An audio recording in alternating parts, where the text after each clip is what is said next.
Se viven horas críticas, no solamente para Venezuela, para América Latina, para México, y hay que fijar una posición. ¿Cómo está? Esta es mi primera colaboración y aprovecho para desearle que tenga un gran año en este arranque. Mi colaboración de hoy es con México o con el imperio. Y dice de la siguiente manera.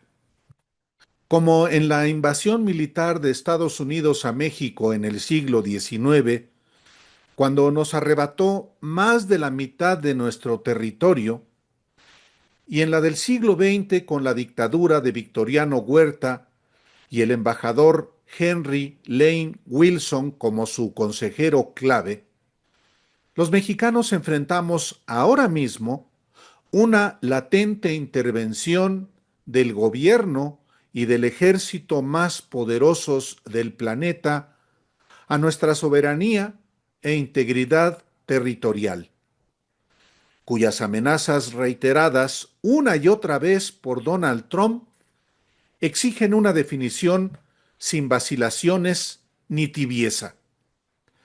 ¿Se está con México o con el imperio déspota?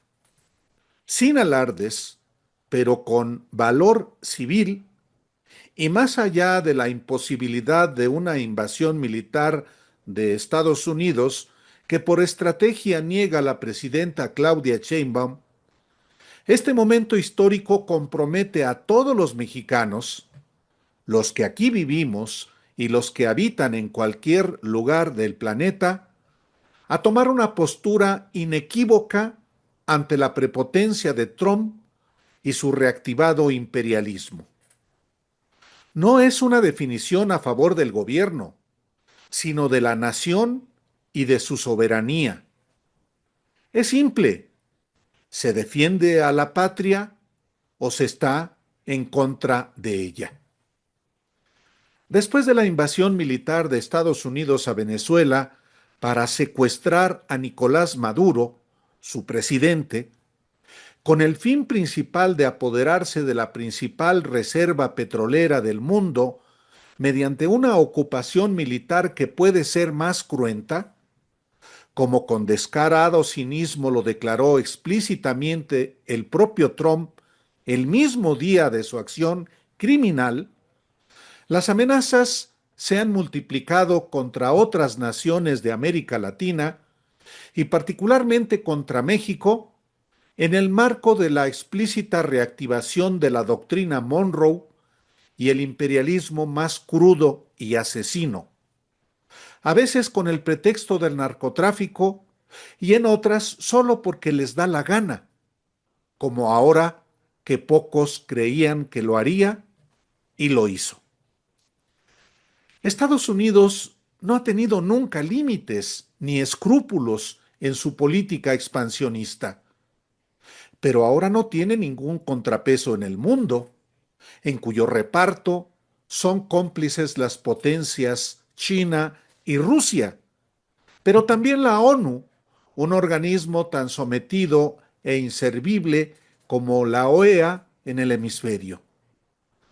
Los países de América Latina y México como miembro fundamental solo se tienen a sí mismos ante Trump, un presidente que, con la misma maniobra asesina, ocultó el escándalo criminal de él con Jeffrey Epstein y somete a una nación soberana para expoliarla.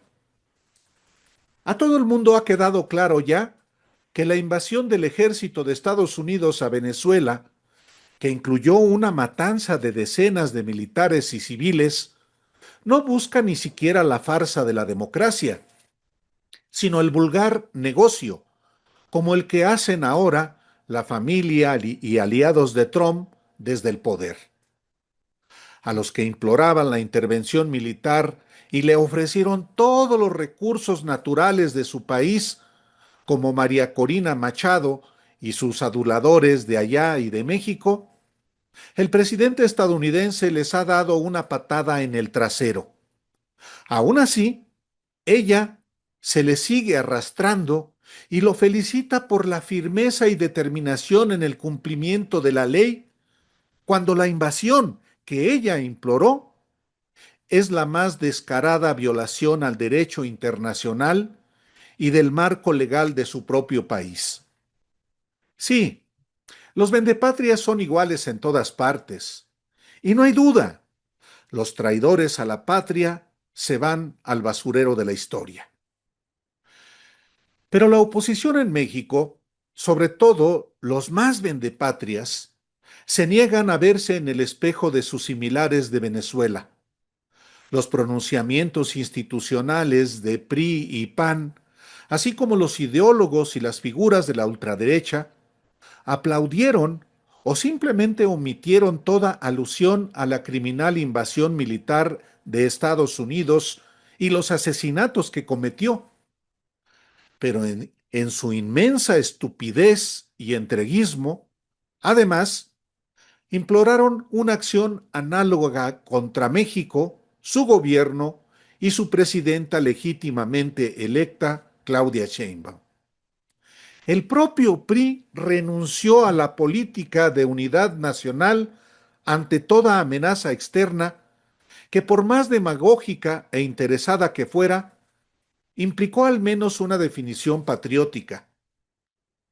El PAN ni a eso llegó jamás como gobierno. En su intrínseco y manifiesto entreguismo ante el imperio de sello demócrata o republicano, que es exactamente el mismo. Vicente Fox y Felipe Calderón fueron, ¿quién puede negarlo?, subordinados de Estados Unidos contra naciones latinoamericanas. Por eso están donde están. Los traidores a la patria, sí, se van al basurero de la historia. Si la oposición sigue aspirando a convertirse algún día en un gobierno títere, como los de Argentina, Chile y Bolivia, es cosa de ellos. Que sigan encendiéndole veladoras a María Corina Machado, a Xóchitl Gálvez, a Ricardo Salinas Pliego. Pero los que creemos en México como nación soberana e independiente, repudiamos en esta hora crítica y siempre toda forma de intervención militar y política de Estados Unidos y de cualquier otro país. Que sepan los imperialistas que la inmensa mayoría de los mexicanos jamás tolerará que su ejército vuelva a invadir el territorio de México y que sus cómplices son una minoría ridícula. Pero también es preciso callarles la boca en su estrategia con acciones más contundentes contra las organizaciones criminales y a sus cómplices en la política, en la empresa, en el mundo financiero, en los medios y donde se encuentren, dentro de la coalición gobernante y de los gobiernos del PRIAN y del Partido Movimiento Ciudadano.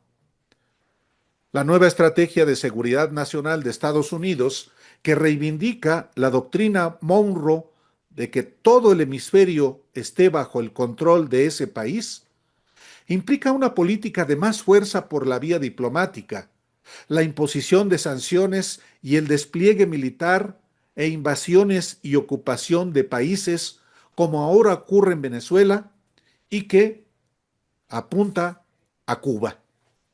No hay que darle ninguna justificación a Donald Trump para que meta a sus militares en territorio mexicano.